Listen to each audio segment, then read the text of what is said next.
are joined by Maher Nicolas Firzli, the director of the EU ASEAN Center. Thank you for joining us here on In Focus.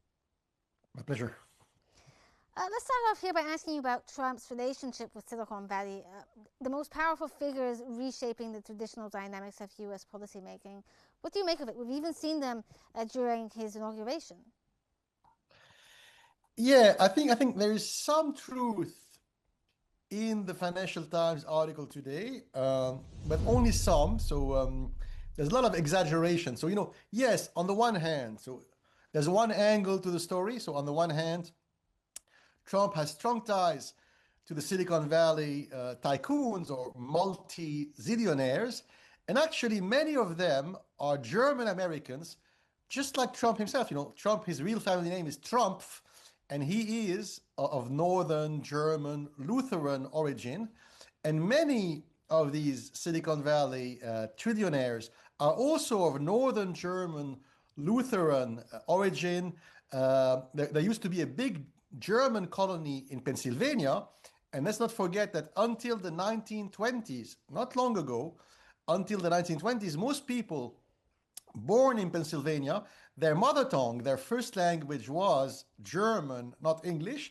And actually, the grandparents of the founder of Tesla were from Pennsylvania, right? So many of these, tycoons, the founder of Tesla himself, Peter Thiel. So Peter Thiel, the founder of Palantir Technologies, is Sir, German. I understand that you're trying to say there may possibly be relations culturally wise or even ethnically, but there's also a mix between politics and money, because we're also seeing, extended family of Trump being heavily invested in the tech industry, like Jared Kushner. Yeah, I mean, this is really, I think, exaggerated because Jared Kushner, with all due respect for him, is not in the same league, right, as Elon Musk, for example, or Peter Thiel. Uh, I think he has, or he's a partner in a mid-sized venture capital company. So what I'm coming at, I don't think that Trump or his family gains anything from it. I think there's a different angle, and I think there's a much more important angle. Trump is focusing now on something called the age of geoeconomics. Inside that age of geoeconomics is only one issue, which is the obsession not only of Trump, but all of America's neo-Colbertist or neo-Nixonian economic nationalists. And these people, they think there's only one issue, and that's why they're abandoning Ukraine, quote unquote, they're abandoning Europe, etc. Why? Because they are focusing fiercely, obsessively on one single issue, which is the techno financial rivalry with China. And to them, all the rest is irrelevant. And because they're focusing relentlessly, brutally on the techno financial race with China, of course, AI and tech and the Silicon Valley are important to them as a means. So here it's important. For Trump, the Silicon Valley is only a means, only a tool in that rivalry. So he's not a slave to the Silicon Valley. He's afraid because, the world economy across industrial sectors can be subdivided very briefly into 9 or 10 sectors, right? In 7 out of 10 sectors, China is already ahead of America, which is really unbelievable. So there are only 3 sectors where America is still a little bit better than China. It is inside the Silicon Valley, the AI industry, and the microchip industry, which goes with AI, and the third industry near the Silicon Valley in Seattle, the headquarter of Boeing, which is aviation. So aviation, microchips, AI are the only domains, the only economic fields where America is still ahead of China. In all other economic fields, including construction, including civil engineering, architecture, transportation, energy, etc., China is way ahead of America. So that's why Trump wants to help the Silicon Valley. He's Yes. afraid that the Chinese are going to, quote unquote, eat America's lunch or what's left of America's lunch. Well, sir, I understand that, especially with Trump coming out with statements saying that it's part of a national project and national security to promote AI, but without the regulations to somehow make sure that it's ethical, it's an issue. I understand he wants to create a new space race like America had with the Russians, but they do need regulation, don't they? Of course, of course, and that has little to do with Trump. Any industry needs to be regulated, especially because AI is different from other industries in as much as AI can replace human decision making. So, aviation, transportation, civil engineering are all good, but they cannot replace the human brain, and they cannot take decisions in lieu of the human decision makers. With agentic, with the second generation of AI, what we call agentic AI, after the founding of ChatGPT, there is the possibility for machines, if you will, to make autonomous decisions without looping into a human feed and without asking permission from human decision makers. And that's potentially dangerous. Of course, it has to be regulated. And I think it's a global problem. So it's not only a Silicon Valley problem.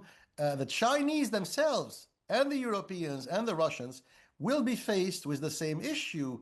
If everything is automated, if AI loops into itself, if you will, without human beings being able to stop and slow down the process to tell the machine, wait a minute, we don't want split-second decision.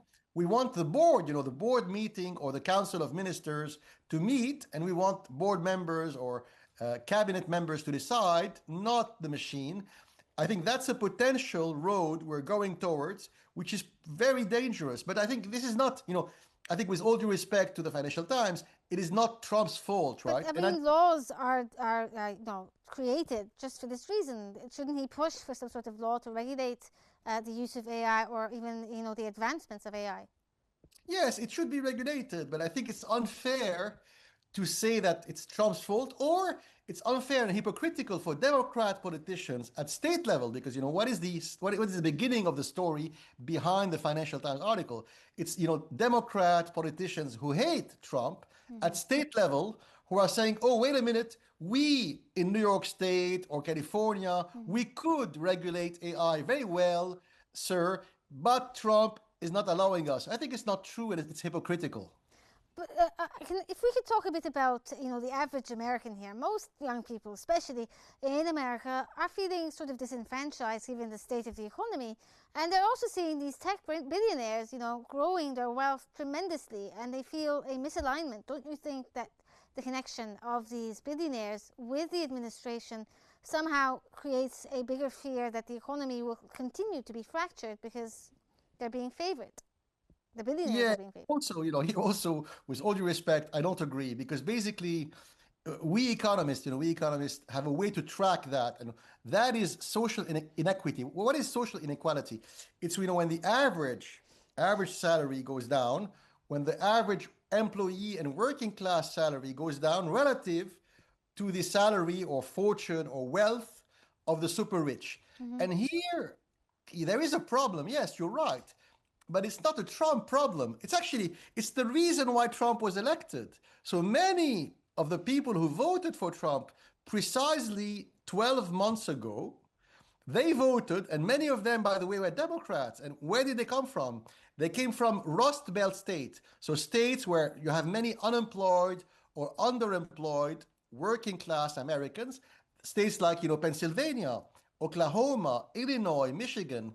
Many Democrats voted for Trump against their own, candidate, because the working class is being crushed.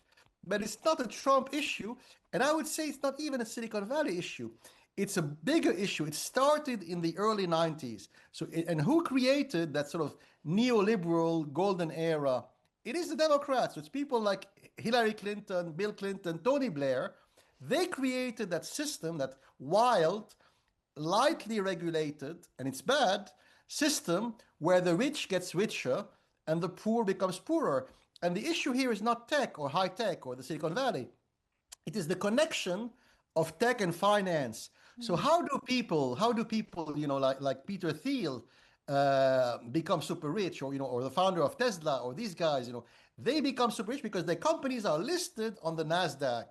And on the NASDAQ, because of the evolution of the stock price and stock options, etc., these guys are becoming crazily rich. So the issue here is more finance than tech.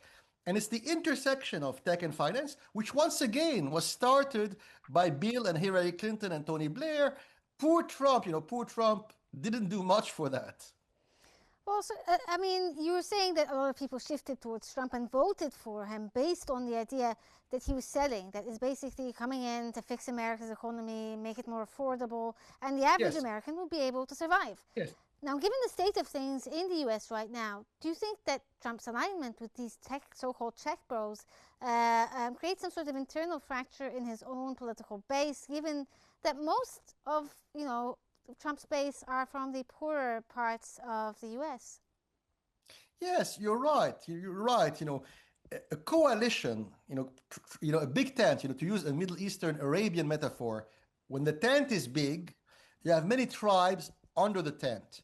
And so what Trump was able to do 12 months ago, to be elected, he brought many tribes, many American tribes, inside his tent. It's a broad tent. And of course, there isn't much in common between these poor white ethnic Irish American or Italian American workers in Pennsylvania and Oklahoma, and let's say the German American billionaires of the Silicon Valley. Socially, ethnically, culturally, they're very, very different, right? And their social and economic interest may be diverging. And Trump is trying to tell them all his tribes, don't worry, trust me, I'm going to take care of you. Okay, so for example, 3 days ago, one of the tribes, it's poor farmers, poor farmers in the Corn Belt. So that would be the American South and the Midwest. And he told, poor farmers in the Corn Belt in the Midwest, don't worry, I'm going to give you $15 billion to start with. And that's the money I'm taking from tariffs, right? The tariffs I'm placing on the shoulders of European, Brazilian food exporters. I'm going to give 15, 16 billion to the Farm Belt, Corn Belt farmers in America. So he's trying to find a system where he can take money and redistribute money. And of course, he's not taking the money from the pockets of Elon Musk or Peter Thiel. He's taking the money from the pocket of European and Latin American exporters. That is Trump's game, and he's trying. It's difficult, but he's trying to play that game. Okay, thank you so much, Maher Nicolas Firzli, for joining us.